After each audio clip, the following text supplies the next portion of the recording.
My name's J.C. McCauley, and you're watching AccessTV.org. Journalism and Media Academy know all about television production, so they were well aware of what was just happening, right? Okay. All right, folks, thank you for sticking with us as we continue our conversation and exploration into education governance. So you are in for a treat. We have students joining us from Journalism and Media Academy, and I believe they're all seniors. Yes. Woo-hoo! Yes. All right. Finally.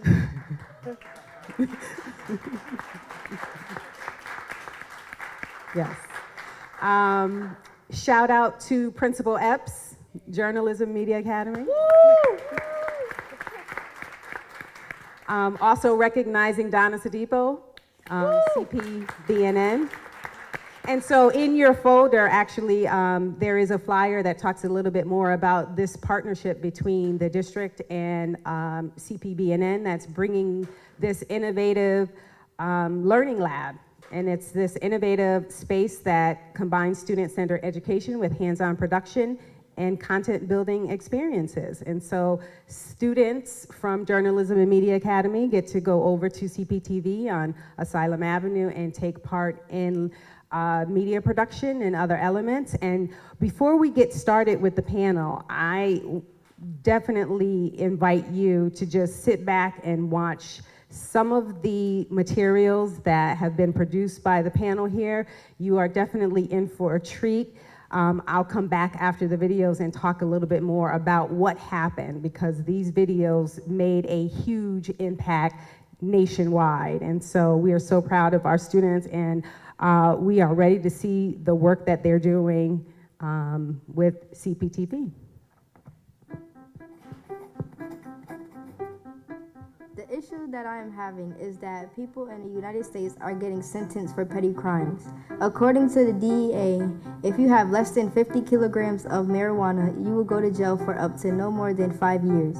The problem is people are committing much more serious crimes yet receiving easier sentences. For example, Stanford student Brock Turner received 6 months for raping an unconscious woman. Sentencing in the United States is not fair because there are many families affected by these long-term prison sentences. A 2016 report called A Shared Sentence found that over 5 million children have had an incarcerated parent once in their lifetime. The study also reports that kids with incarcerated mothers are at risk of dropping out of school. And when these kids grow up, they are more likely to contend with mental and physical health issues. Dear next president, we need to support children with incarcerated parents by putting them into programs such as Families in Crisis, which offers counseling and art interventions.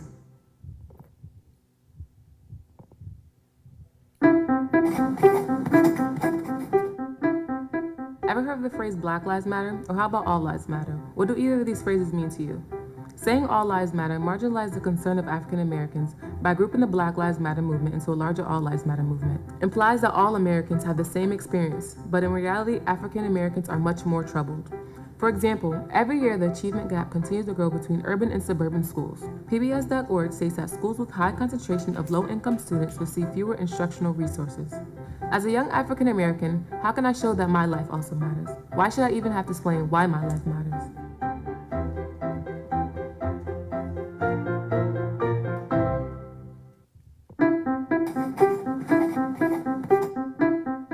He said, I can't breathe. White man noose wrapped his neck. White man noose heart beating out chest. White man gunshot, 2 to the head, 17 to the body, 1 to the leg, firing off rounds, it's open season. Till death do us part, till bullet punctures heart, till word punctures mind, till someone presses rewind, we learn our history, so don't repeat it. Got genes filled with dreams of dance hall queens, I need to step further, they don't teach us that. My nourishment of the mind teaches teachers to be blind, to call ourselves black, teaches the history of end, but never the word needless. White men noosed and caught our tongue. Speak up too much, we bound to get stung. Might be the bullet that hits us, but what can be done? Can't you teach us to be more than Jay-Z and LeBron? Teach us how to untie this noose. Teach us change the curriculum so we can have dreams filled with dignity and a mind filled with the belief that we can be something much greater than the simple American dream.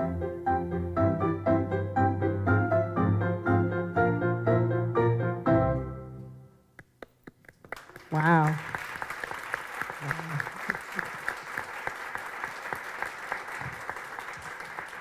That was awesome. In addition to these clips, there were some other news clips that just showed how this went viral, basically. This went nationwide. Donna could probably help me out with more of the statistics, but it was featured on PBS NewsHour, our local media here, and then some other national outlets picked it up. And this, just the work speaks for itself. So another round of applause for our students here. Awesome. So in full student-centered learning fashion, this is a student-moderated panel that you are about to experience here, because like I said earlier, to really get the student-centered experience where students are the drivers of their own education, you want to see it. I can't really tell you about it. You want to see it, so you're going to get to experience it.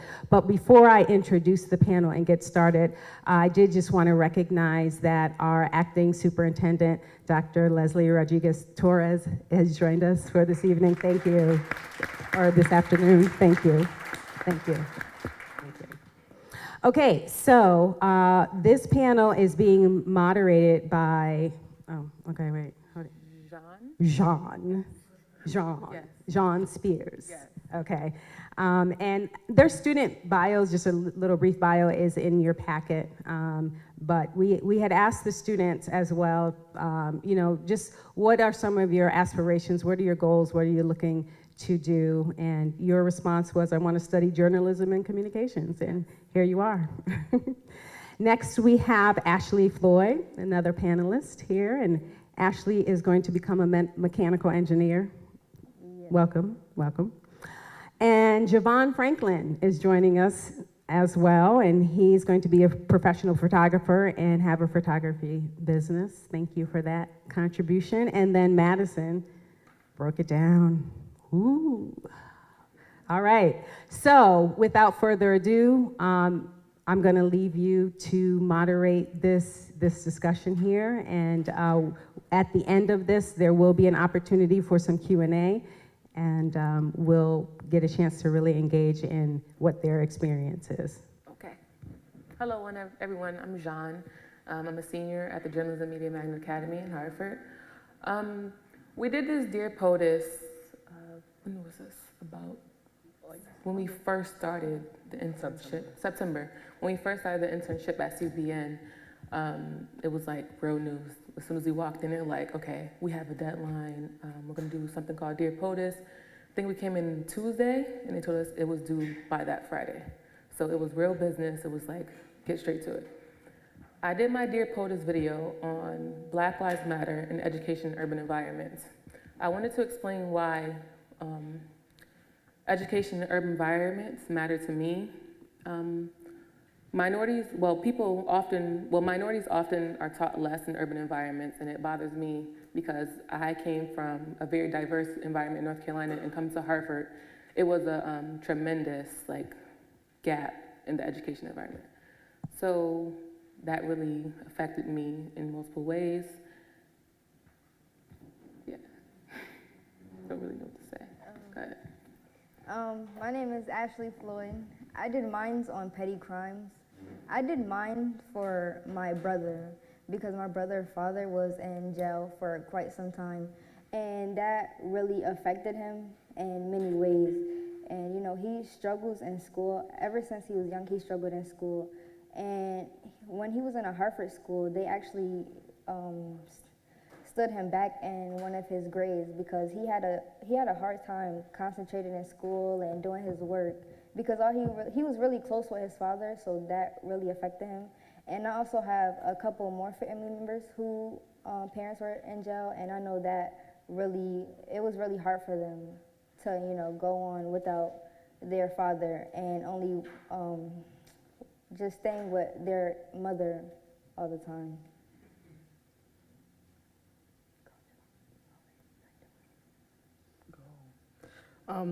My name is Madison Frame. I did my POTUS video on, it focuses on a lot of different things, but its main focus was on how we teach about African American history in the school system. Just the fact that we spend a week on African Americans throughout history when there's a whole month to celebrate it. Was a big problem for me. It wasn't mentioned in the poem specifically, but that was one of my main reasons for doing that poem. And just coming from having been taught in Windsor schools as a elementary student, and then coming to Hartford schools and seeing that education gap like firsthand was just huge for me. I didn't realize how serious it was until I sit down with some of my peers in high school and realize that there's some things that I was taught that they weren't taught. And so I wanted to do this poem to talk about how we should teach African American history, but classes in general, social studies, math, sciences, English. There's a huge education gap, and a lot of the things I do are focused around that. Hi, I'm Javon Franklin, and there was technical difficulties with mine. So I would like to share an experience an opportunity that I have gotten working with CPBN. I designed a program for a famous world photographer, Isen Athiandes, that's how you pronounce his name. It was very challenging. I had a deadline. I got it assigned on a Tuesday, I believe, and I had to get it done by that Friday for him. And it was very different for me to actually put my all into something. So it was a great experience. So we were asked about our experience at CBN. So I came there, I want to say last year. I didn't really want to go into the journalism field or broadcasting field. I didn't know anything about it. And once I got to CBN and I seen all the different things that there is, like there's broadcasting, there's radio, there's multiple different things in the journalism field. So I enjoy that we're able to express ourselves throughout our work. We're able to basically convey our messages throughout anything that we choose. So I did multiple videos, like Dear POTUS. We did some skits as like classmates were joking around. We did, I did videos on Weaver High School and how I feel about the facility being shut down and we're at another facility practicing. And it's kind of hard for me because I do track and we're at Hartford High and it's not our own place to practice in. So it's like, we're in there for like a good 2 hours, then we're out. Well, usually at the Old Weaver my freshman year, we're in there for like a good 4 hours. We were able to get our workout done. We were able to have like basically our own place and environment that we felt comfortable in. So yeah, and I did a video on that. Yeah.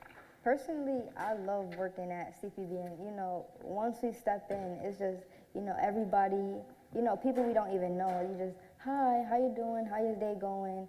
And, you know, I like that. And, you know, once we get into our area, because we have our own little area with our own computers, so we're like one of them, we just get straight to work. You know, each of us have our own role, which I like there, so, you know, it's based off our strengths. Like, Jean, she's really good at editing, I'm good at audio, you know, Javon's good at photography, and Madison's good at, like, researching and writing. So, you know, we work as a team with all of our strengths, and we just come together and we do episodes for Breaking Views. And, you know, we have our own deadline, so we each have our own part, and we got to get all our parts done. So by the time we have a deadline, you know, we put all our stuff together and finish the episode. I like how when you're in CPBN, we actually feel like adults. We actually feel like you guys, we're not pushed, but we're challenged. Work, while also able to enjoy the experience there. So. Yeah, we're challenged. We are asked to do our work, but we're not. I like how everybody's just polite there, first of all. And I like how they're like our assistants. They guide us in the right direction and we take it from there. So we know what we're doing, but when we get stuck on something, we could ask them for like a little help and then we got the rest. For me, I transferred to journalism junior year. So I was new to the school and I was coming from High School Inc., which was a finance and insurance school. And I knew I wanted to do film.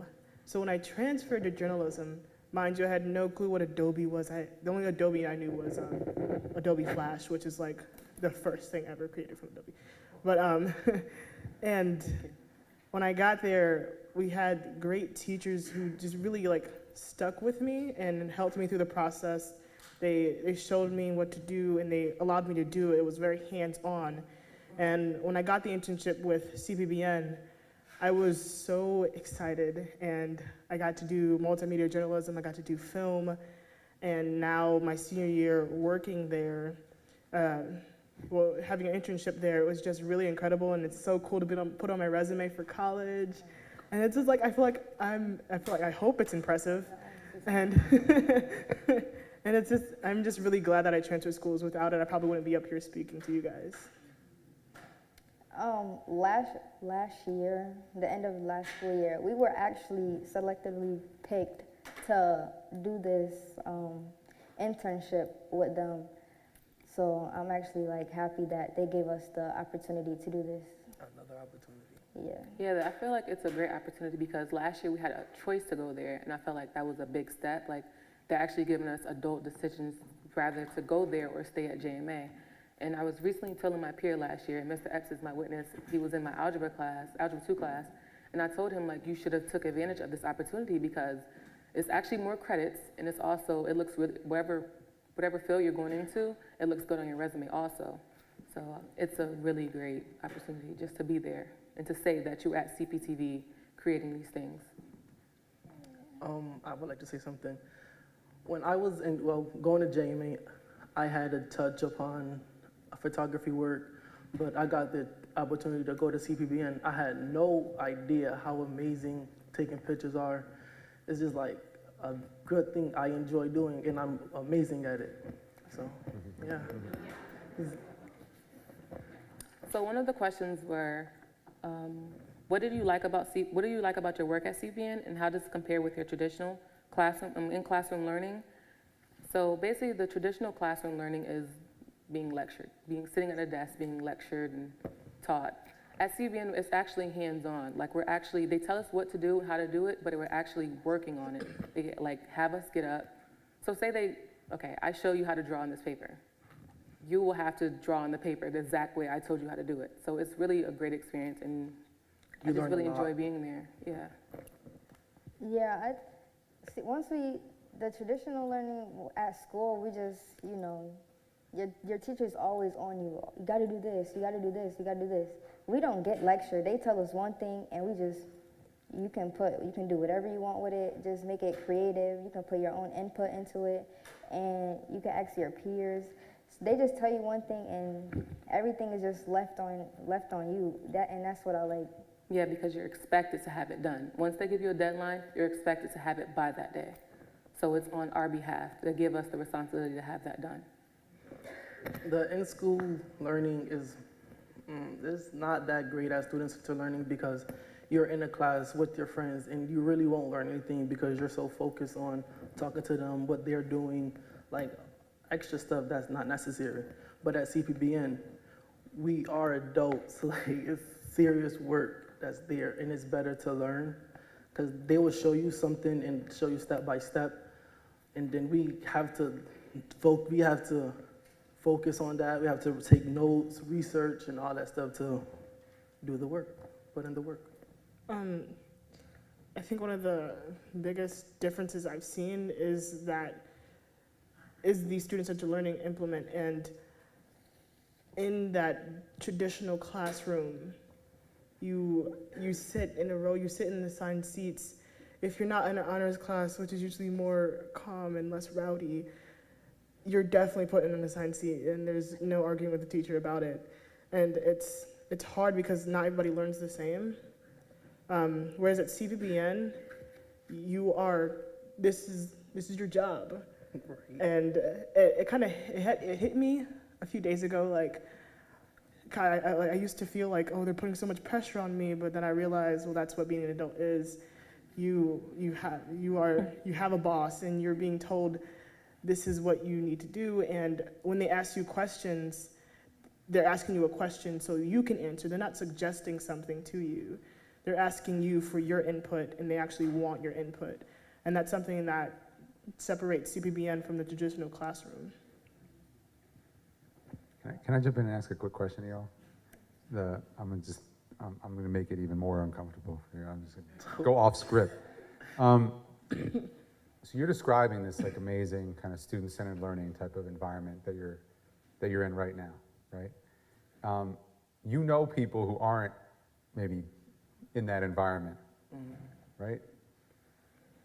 What do adults in this room, representing a cross-section of leaders in Hartford, need to understand from your perspective about why more students need to be experiencing what you're experiencing? Give it to us straight. Well, it's just, I'm sorry.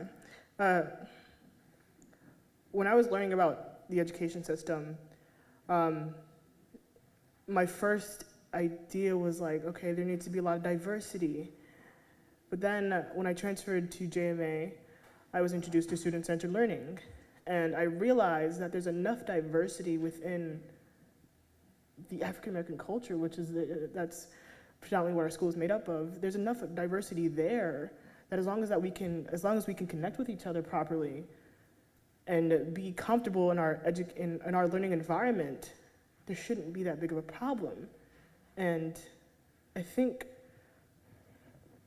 for adults, like what the best thing you can do is if you have children, if you know youth, if you have nephews and nieces, cousins, introduce them to student-centered learning if this is what you agree with, and get them to understand what it is, because it's something that's very helpful for youth to learn, because the most important thing for a child in school is to be comfortable with where they are. If they're not comfortable with where they are, they can't learn properly. They're going to act out.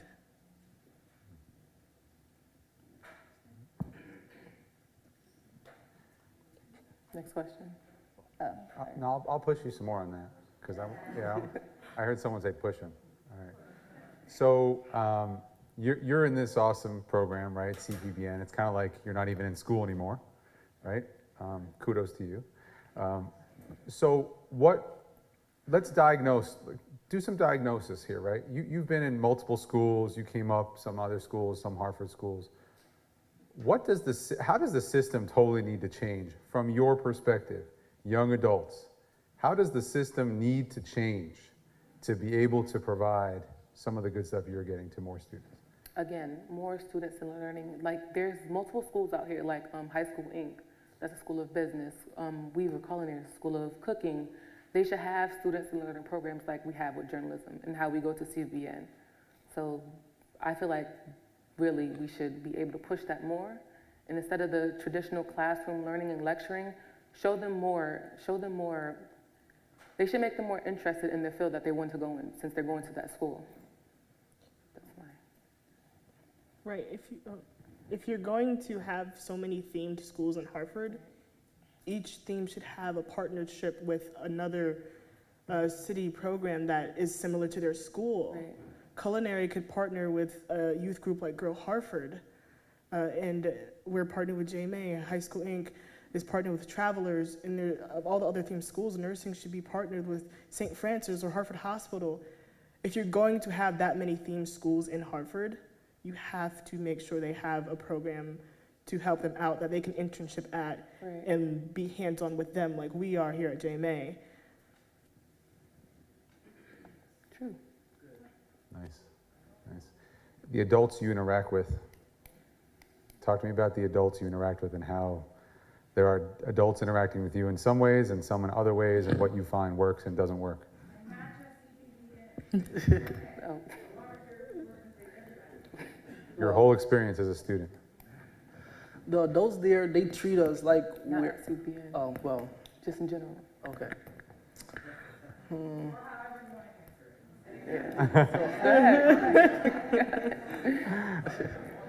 Well, I like how the staff at CBN, they treat us like we're adults, and what we are. They push us in the way our career or our job that we want to pursue. They'll help us reach that level even more. So they treat us with respect that we need. I prefer to talk about the adults at CPBN because I think they're so amazing. Yeah. You know, like Miss Shadipo, you know, she always bring a smile to my face.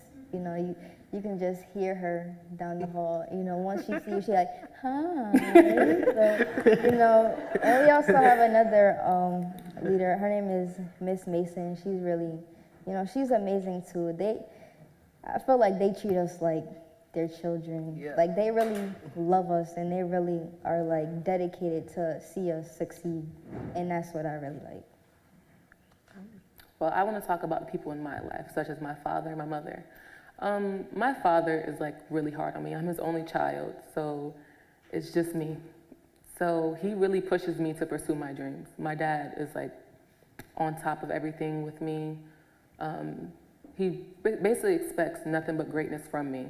He treats me like an adult because he knows next year, because I want to attend Syracuse University for communication and journalism. So he pushes me to just do what I need to do and make sure I have everything done right on time. So I pretty much feel like my father has a big impact on this.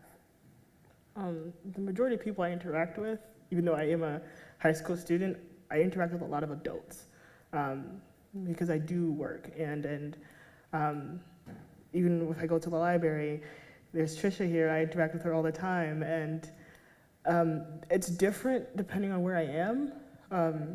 At the library and at my job, the adults I interact with are usually, they're much more friendly and upbeat, so I can get along with them. It's almost like we're the same age and we can just like hang and like talk about real stuff. Whereas, not necessarily at CBN, but at school, there's different teachers and each teacher has their own style of teaching. And sometimes, when I remember I was at High School Inc. and my civics teacher, I was kind of like, I didn't really like the way she taught the class, and there were some students who didn't like the way she taught the class either, and so I talked to her about it. I could have done it in a nicer way, but I talked to her about it, and she ended up respecting what my point of view was, and I guess for me, my interactions with adults have always been, if they started off rough, they always ended off really nice, and we were both even and we were equal. So I try to make sure my relationships with adults always end as if we're equals, because we're both human in the end. That's deep. We have to move on, but I can't have these young people up here without allowing folks to ask a question. So, Aisha, I'll give you back the mic. Thank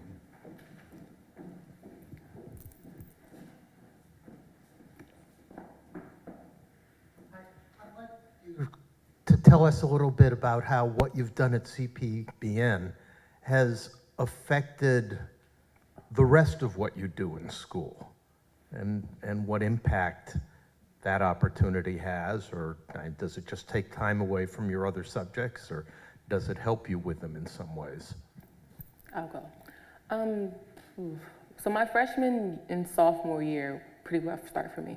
Once I started going to CBN and seeing the way they started treating me, like it was like a mature environment. So at JMA, it was just a whole bunch of, it was children, it was people my age, and I didn't have that mentality, that mature mentality. So once I started going to CBN in the mature environment, it woke me up to think that, wow, I really want to do this in the work field sooner or later. I need to focus on my grades more so that way I can get into the university or school that I want to go to. So it pretty much made me it was an eye-opener for me. Yeah, I feel the same way. It was an eye-opener for me. You know, I can say freshman and sophomore year, it really was a rough time, and my maturity level wasn't that high. But once we started going to CPBN, and they told us like, you have to be mature. This is a professional business, and the people around you is like working. This is a real life building. This is what we actually do. This is no joke. You have to be professional. You have to be mature, and same for, just like Jean, it was an eye-opener for me. I agree with both of them. For me, I was a rough kid. I didn't like class. I never went to class my freshman and sophomore year. But going to CPBN, I realized hanging around in the halls and hanging with your friends really that's not gonna get me nowhere in life. And this opportunity with CPBN, it came a long way. It made me open, really made me see what things I need to change about myself. And yesterday, this guy, he came to our school to speak, And I told him I take pictures. I'm an intern with CPBN. And he said, do you take pictures nicely? I said, of course. And he offered me a job to take pictures of him and his family with a newborn baby. So I feel like this opportunity is going to change my life for a very long time. Yeah, it's definitely an eye-opener, and it's giving me so many opportunities now. Like at any of my jobs, I'll just say, oh, I do film. I work with cameras. I can edit and stuff like that. And they're like, oh, can you do this for me? Can you do that for me? I've been getting business cards, and it's really exciting to be able to put yourself out there. And CBN has allowed us to do that. Yeah, it's a great experience. Like, I recently did, it was last year, I recently did a video presentation for my teacher, and he paid me, and it was just like, all he wanted me to do was tell him how Weaver Athletics has affected the school system, and what can we do to fix it. Yeah, it's just a great experience. Just to see that someone seen your work and said, hey, can you like do this for me? I want to see that. I want this in my video. I want that in my video. And you could just make easy money. Pretty cool. Yeah. Hey guys, kudos to you. I've been teaching in Hartford for a while. Is the mic on? You guys, there are so many teachers that have been waiting to see, and we know that you guys have been able to do this. You have change agents, change agents in this room. We're talking about systematic change. And one of the things that's hard about it is people don't want to let go. Whether it's the teachers or the administrators or the school, they don't want to let go because they're afraid that if we give it to you, you're not going to pick up the rope and go. The four of you, with what you've talked about, whether you're going from hanging in the hall to doing all the excellent work with Donna and at CPBN, how do you convince, as pioneers, the people in this room to let you have that chance to do it, not just as seniors, but earlier on? Because as soon as we let you get control of this, instead of having this just in your senior year, you can have it starting in 4th grade, 5th grade. And just think where we'd be then. What can you say to these people to help us get this done? But congratulations. Thank you. Thank you. Thank you. Thank you. CPBN, they was the same way. They was nervous to let us have the freedom and they was nervous to let us have the freedom and the choices to like do our own projects. But now that they see what we're capable of in our how do I say that? Yeah, what we're capable of, they feel more proud of us because we've made them proud and we're proud of ourselves for how much work we have put in. I think you should just give the students a chance and see how it goes, just like CPBN did for us. And if it doesn't work out, then you know that it didn't work out. But I think, once the students start doing what we do, I think they'll love it just as much as we do. Not at all. Right. Can you talk about how to also give the student accountability there? So it's this partnership, because it is a partnership with Principal Epps, the school, everyone, and then also importantly the students. So talk about those boredom moments. What happened when you were bored? Did you remain bored, or talk through that a little bit? Because that's where some of our folks in the room may be, and then how we got to where we are now. Accountability is a big issue that we had. We had to realize that if we don't speak up, nothing's going to get done. So when we first started CBN back in September, we didn't like anything that was going on. So we were in Ms. Mason's office and Ms. Shadipo's office every other day talking about, we don't like this, we don't like that, we want this, we want that, we want this done today. So it was like, it was a big part of our it was a big part for us to even go to her and tell her this is what we want and this is what we need. So now we have pretty much everything that we need in order for us to enjoy the experience and convey our work at the same time. I think this is a good moment to bring up our motto at JMA. It's just drum. And at high school, we didn't have a motto. So it was different coming to JMA and having one. And it was drum, so it's discipline, respect, maturity. Unity, and maturity. And I think that very well applies to how we've grown up. that junior year was unity, and I think I was like proud of my junior class because a lot of us got along. Sorry, wow. And if there was somebody we didn't get along with, we didn't get in their faces about it. We just separated ourselves from them and tried to find people that we could get along with.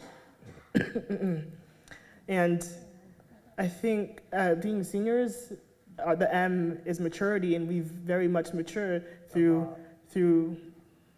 trial and error, and that is something that I think the adults in the education system should start doing, realizing that we will make mistakes because we are human, and that's exactly what we do. We make mistakes and we learn from them. And as long as you help us learn from our mistakes, we should be fine taking what you're giving us. Right. All right, we do have to end this section of the forum. Please give another hand for our student panel, students from JMA. Okay, ladies and gents, I'm gonna have you say goodbye to our attendees here.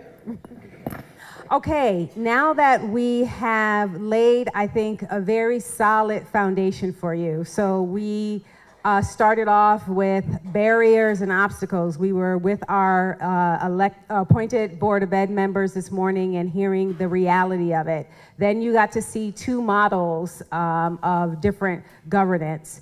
You got to see and experience what it's like from the student's perspective. So we are going to combine all of that goodness into this one final section of the forum, which is the co-creative process. Now is the time for us to really use our creativity and our energy to think about what is next. What is the way forward for Hartford? What could be a way forward for Hartford? And to guide us through this last section of the program, I'm going to turn it over to Paul. Thanks. I think my lavalier is on. As they're transitioning out, I just want to say, you've had a lot of stuff thrown at you, from even the mayor bringing up the superintendent search to what you just heard now. I want to take us back to where we started, which is around the barrier. So my request of you is that you get up a little bit, shake it out, and walk over. Let's take advantage of the fact that our graphic artist is not currently drawing right now. Go take a look at what was captured from the very first conversation with the board chair and vice chair. Walk around, get back to that barriers that were the limits that folks felt were placed in the current experience, let it settle in, and then when you all get back to your tables, then we're going to kick into a co-creative process. Sound good?